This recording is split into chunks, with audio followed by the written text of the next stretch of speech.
going? I'm Tiffany. I'm 48. I grew up 7 years living with my grandma, going to church every day of the week. And You went to then church every day? every single day. Wow. And then when I was 7, it was time for me to go live with my mom, so I moved to Oregon.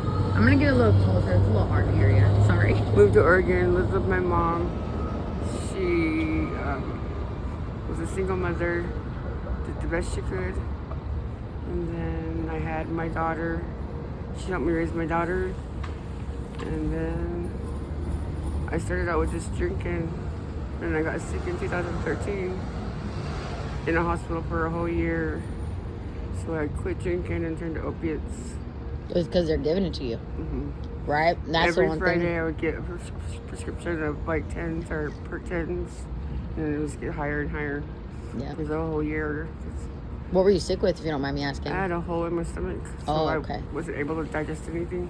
Right. So then they had to put you on a liquid diet and stuff? I couldn't even drink or eat anything for a whole year. A year you couldn't eat or drink any? I lost over 200 pounds. So were they just giving you, that's a good, I mean, not a, dang, that's a good diet. Like, if you want to be skinny. Yeah. That's crazy. When I first got sick, I was close to probably, I'd say about 500 pounds. Man. And I've lost that much weight since then. How did you find out you had a hole in your stomach? Because I wasn't digesting anything. It was just, I was throwing everything up and nothing was going down. It was just all coming up. And then finally, this hospital over here by Lloyd Center put a button in there and it worked. What's a button? That's what they call it. There's just a button in my stomach that... It blocks the hole. Kind of. Blocks the hole that was there. So everything's digested right. And then... So then I was done drinking and then I was just addicted to opiates and then came to Portland to detox. Went to detox, got scared and never went back. And what detox did you go to? Hooper? Oh, okay, yeah. I know my kid's dad went to Hooper twice. And, like, I know that he showed up there one time. And they were like, yeah, they turned him away. And you have to be, like, withdrawing to go, right? So you have to be sick to go. And then for them to turn you away. And then they're like, I'll come back tomorrow. You usually get in that second day. But 2 days withdrawing is crazy. There has to be a better way. I think now they have even things where they can put you in the hospital, admit you to the hospital, and they, I don't know exactly what it's called, but they can like flush your system so you don't even withdraw. Yeah. Isn't that crazy? And then I called Farah. That's the last place I called to detox. And they're just waiting for me to show up. Oh, so you're gonna go? Are you gonna go? Yeah, I need to go. Yeah. I'm missing my grandkids. Who's my grandkids? They set it up for you? No, I did it on my own because they're not. My mom and my daughter, they're just letting me, do what I want to do. I mean, because I worked and raised my kids. They're all grown, and so Right. They're not telling me I need to do this or do that. They're just letting me do it on your own. Yeah. Right. They're not forcing me. So. Where is the one that you're gonna go to? Is it close to here? Yeah, it's over by 205. You think it'll be better than Hooper? I think so, yeah. Are you gonna go? Yeah. I hope you go. I hope so.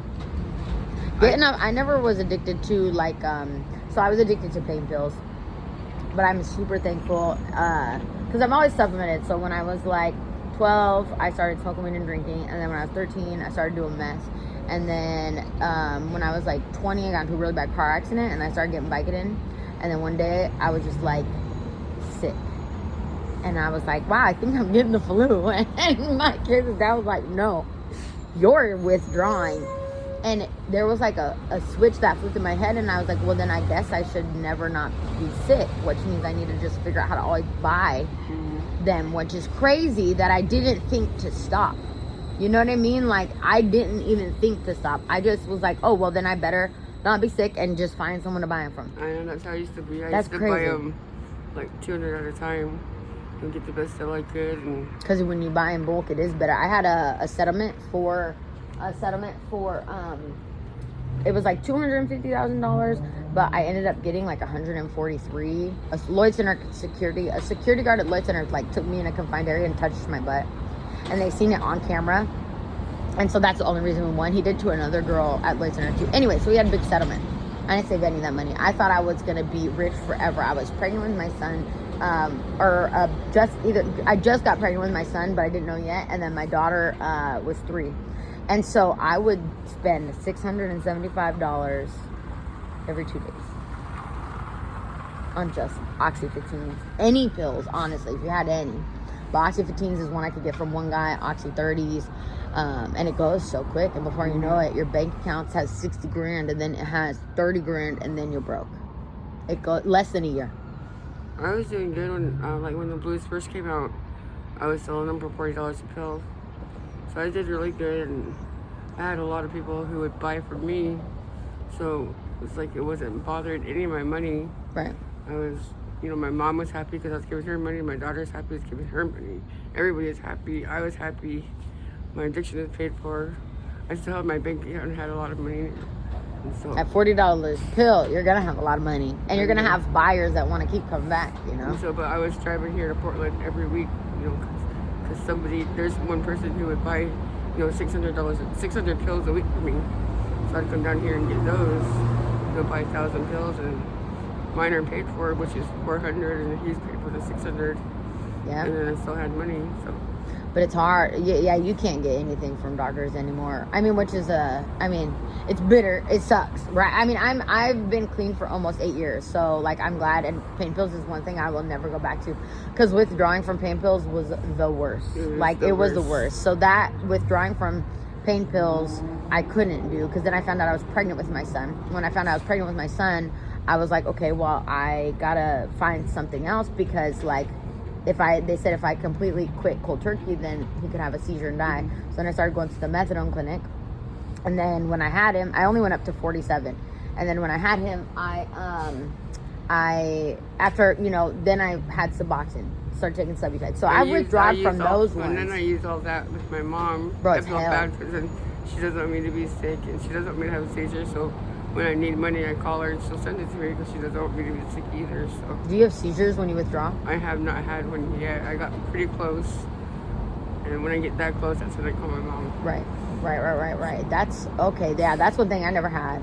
I heard people that when they withdraw, they start having seizures, but I've never had a seizure. And I was glad that people told her, so she wasn't thinking I was lying to her. But I just feel bad because I used that on her to get money from her. Right.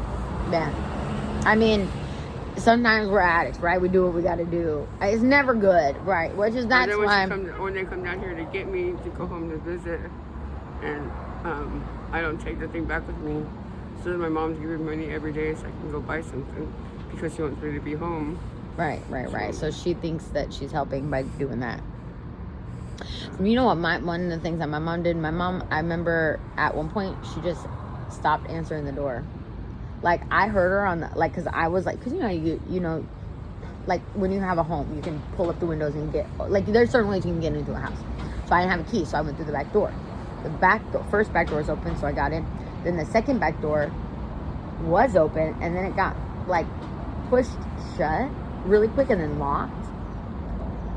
And I know I'm pretty sure she was on the other side of the door, and she wouldn't let me in.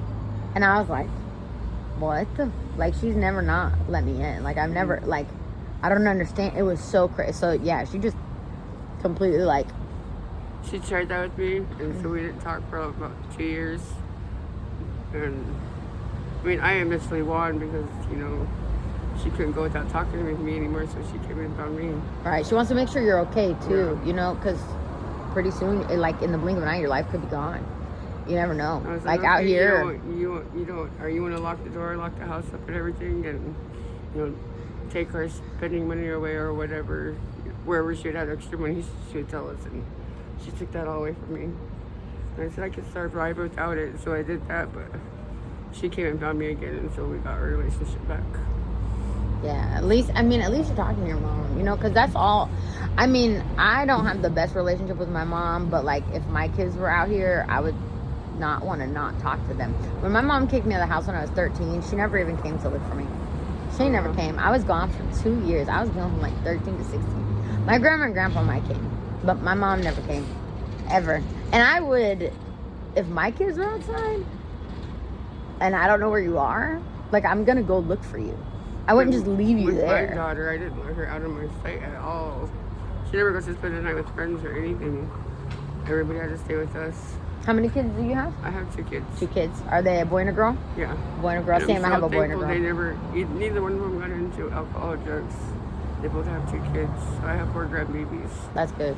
And That's good.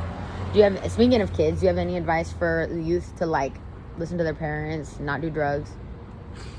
drugs is just, it's not what you want to do. I mean, yeah, it might seem fun in the moment. I think one of the things that they never told you is like with the DARE, they're always like, don't do drugs, don't do drugs, don't do drugs, drugs are bad.